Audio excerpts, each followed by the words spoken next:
Hello students, कैसे हो आप सभी। उम्मीद करती हूँ बहुत अच्छे होंगे और बहुत ही मन लगाकर अपनी पढ़ाई कर रहे होंगे। मैं प्रिया स्वागत करती हूँ आपका आपके यूट्यूब चैनल प्री 10 क्लासेस में, जहाँ पर हम पढ़ रहे हैं क्लास 10th का साइंस का चैप्टर नंबर 12। चैप्टर का नाम है विद्युत धारा के चुंबकीय प्रभाव और आज इसकी पार्ट नंबर 8 मतलब 8वीं वीडियो है इस चैप्टर की ये। इससे पहले मैंने आपको इस चैप्टर की 7 पार्ट करा दिए हैं। अगर आपने उनको नहीं देखा है तो प्लीज पहले उन्हें देख लीजिए। आगे की क्लास आपको तभी समझ में आती है जब आपने पीछे की क्लास देखी हुई है। तो सारी क्लास क्रम से है, प्लेलिस्ट भी बनी हुई है, आप क्रम से देखिए। पार्ट 1 पार्ट 2 आपके पास खुद ही दिख जाएगा नीचे, फिर पार्ट 2 देखना, फिर पार्ट 3 पार्ट 4।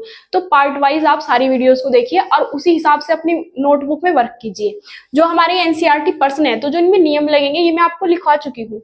ये क्वेश्चन आपको समझ तभी आएंगे जब आपने पिछली क्लास देखी है। तो मैं इसीलिए बार बार कहती हूँ किसी भी चैप्टर को बीच से पढ़ने का कोई मतलब नहीं होता। आप क्रम से ही पढ़ो, जो भी चैप्टर पढ़ो। जैसे आप स्कूल में जाते हो, अगर कोई चैप्टर शुरू हुआ है हमारा और हम शुरू वाले दिन नहीं जाते तो अगले दिन हमें समझ ही नहीं आता, फिर तो 3 दिन तक समझ नहीं आएगा आपको अगर आप एक दिन स्कूल नहीं जाओगे। मतलब जो छूट गया तो छूट गया। तो यहाँ पे क्या है, प्लेलिस्ट बनी हुई है, आप सारी वीडियोस को क्रम से देखिए। आगे पीछे कोई भी ऐसी वीडियो नहीं देखनी, पहले आपको पीछे वाली देखनी है, उसी के बाद आगे वाली, तभी सब कुछ समझ में आता है। तो आज हमारा क्वेश्चन नंबर 8वां है। 7 क्वेश्चन हम कर चुके हैं।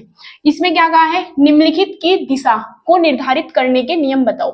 मतलब इसमें कहा गया है, जैसे कि ये हमारे 2 क्वेश्चन है तो केवल हम इसमें नियम का नाम बताना है कि इसमें हमें अगर दिशा निकालनी है किसकी, निम्नलिखित की दिशा, मतलब जिसकी भी दिशा पूछी होगी निर्धारित करने के लिए नियम का नाम बताना है। नियम लिखना भी है तो वो मैं आपको करा चुकी हूँ। अब क्वेश्चन नंबर ए देखिए क्या कहा है इसमें। किसी विद्युत धारावाही सीधे चालक, कोई विद्युत धारावाही सीधा चालक है, सीधा चालक मतलब इस टाइप से सीधा चालक है, के चारों ओर उत्पन्न चुंबकीय क्षेत्र, इसके चारों ओर चुंबकीय क्षेत्र उत्पन्न है तो उसकी दिशा, किसकी दिशा, चुंबकीय क्षेत्र की दिशा ज्ञात करने के लिए हम किस नियम का उपयोग करेंगे। प्रश्न में हमसे ये पूछा है, कोई सीधा धारावाही चालक है और उसके चारों ओर हमें चुंबकीय क्षेत्र की दिशा ज्ञात करनी है, तो उसकी दिशा ज्ञात करने के लिए हमें किस नियम की आवश्यकता पड़ेगी, हमें ये पूछा गया है।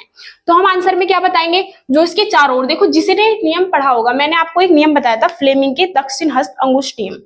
फ्लेमिंग के दक्षिण हस्त अंगुष्ठ नियम, अगर हम इस चालक को ऐसे पकड़ लेंगे तो ये जो है उंगलियां हमारी क्या दिखाती है, चुंबकीय क्षेत्र की दिशा बताती है। तो इसकी सहायता से हम चुंबकीय क्षेत्र की दिशा को निर्धारित कर सकते हैं।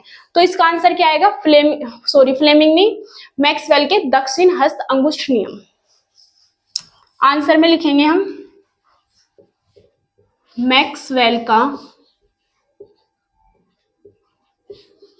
दक्षिण हस्त, दक्षिण हस्त, हस्त का मतलब हाथ होता है, दक्षिण हस्त अंगुष्ठ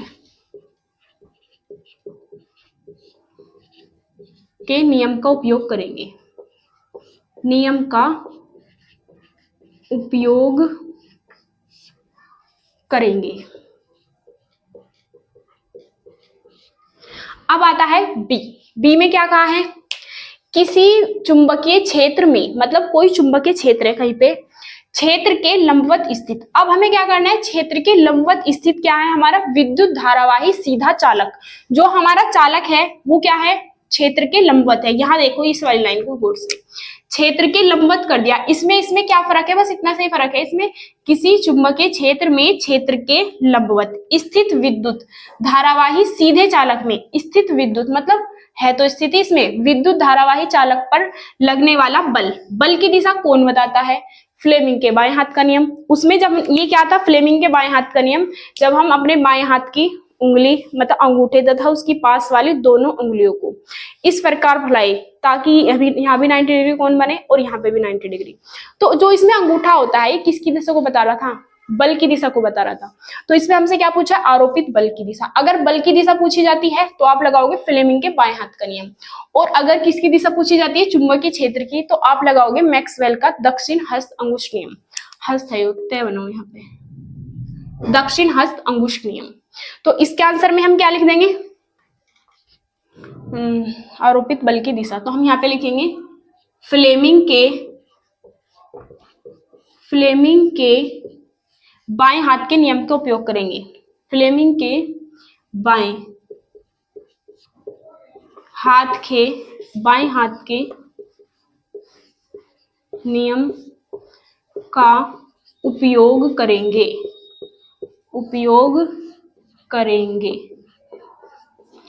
तो ये हमारा हो गया दोनों नियमों के आंसर। उम्मीद करती हूँ यहाँ तक आपको समझ आ गया होगा। अब आप इसका स्क्रीनशॉट लेके नोट कर लीजिए, फिर हम आगे कंटिन्यू करेंगे।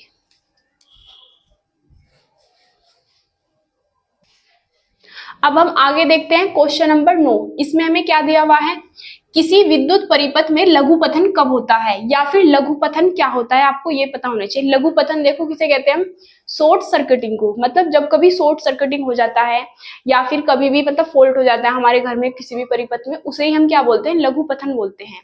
ये होता कब है, जो हमारा परिपथ होता है उसमें दो तरह के तार होते हैं। एक तो होता है हमारा जिसे हम जीवित तार बोलते हैं, लाल रंग का होता है, तो वो होता है विद्युत में तार। और दूसरा तार होता है काला, जिसपे काले रंग का कवर होता है, उसको बोलते हैं हम उदासीन तार। जब ये दोनों तार आपस में संपर्क में आते हैं ना, तो क्या होगा, जो उदासीन तार था उसमें भी एकदम चिंगारी उत्पन्न हो जाएगी। दोनों तार जब आपस में मिलेंगे एकदम चिंगारी उत्पन्न हो जाएगी। उस स्थिति में प्रतिरोध तो हो जाएगा एकदम शून्य, और जैसे ही प्रतिरोध शून्य होता है तो धारा का मान क्या होगा, बहुत अधिक। जैसे ही प्रतिरोध शून्य होता है तो धारा का मान क्या हो जाता है, अधिक। इस घटना को ही हम क्या कहते हैं, लघुपथन। तो अब हम लिखते हैं, जब किसी विद्युत परिपथ में विद्युत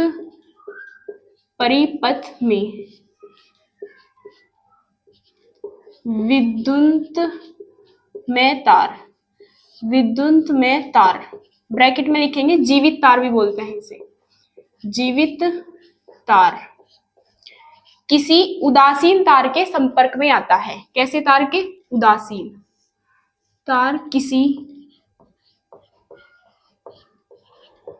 उदासीन तार के संपर्क में आता है,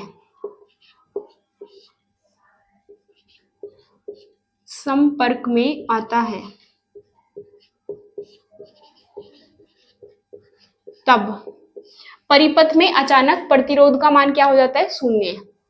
तब परिपथ में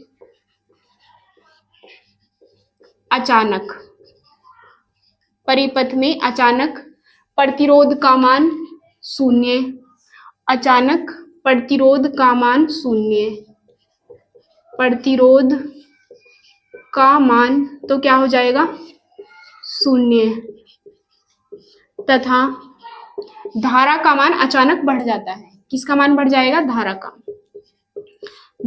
का मान अचानक बढ़ जाता है।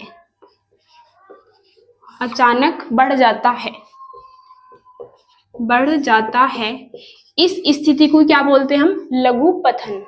तो इसमें लिखेंगे, इस स्थिति को ही लघुपथन कहते हैं। क्या कहते हैं, लघुपतन। पतन भी लिखा होता है, या लघुपतन जो भी है, लघुपतन कहते हैं। शॉर्ट सर्किटिंग होता है इंग्लिश में। अब हमारा क्वेश्चन नंबर है 10। इसमें क्या कहा है, चुंबकीय क्षेत्र को उत्पन्न करने के दो तरीकों की सूची बनाइए। मतलब जिससे चुंबकीय क्षेत्र उत्पन्न हो सके, ऐसे हमें दो तरीके बताइए। अच्छा, चुंबकीय क्षेत्र उत्पन्न करने के लिए क्या करना पड़ेगा, आप चुंबक को लेके आओ, जो चुंबक है उसके चारों ओर चुंबकीय क्षेत्र है। तो एक तो क्या हो जाएगा, कोई भी आप चुंबक ले लो, स्थायी चुंबक, और दूसरा हो जाएगा विद्युत, जो विद्युत धारा होती है वो भी चुंबकीय क्षेत्र उत्पन्न कर सकती है। तो अब हम इसके आंसर लिख लेते हैं, चुंबकीय क्षेत्र उत्पन्न करने के दो तरीके निम्न हैं। चुंबकीय क्षेत्र उत्पन्न करने के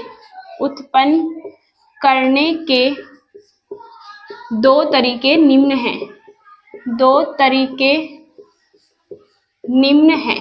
कौन कौन से तरीके हैं, नंबर फर्स्ट तो बताएंगे हम, स्थायी चुंबक। कौन सा चुंबक, स्थायी चुंबक। और नंबर 2 क्या होता है, विद्युत धारा। नंबर 2 विद्युत धारा। उम्मीद करती हूँ ये क्वेश्चन भी आपको समझ आ गए होंगे। अब आप इसका स्क्रीनशॉट लेके नोट कर सकते हैं। और अगर आप हमारे चैनल पर नए आए हैं तो प्लीज चैनल को सब्सक्राइब जरूर कर लीजिए और वीडियो को लाइक करना ना भूलें। अब हम मिलते हैं अगले वीडियो में, तब तक के लिए जय हिंद जय भारत। अब आप नोट कर सकते हैं।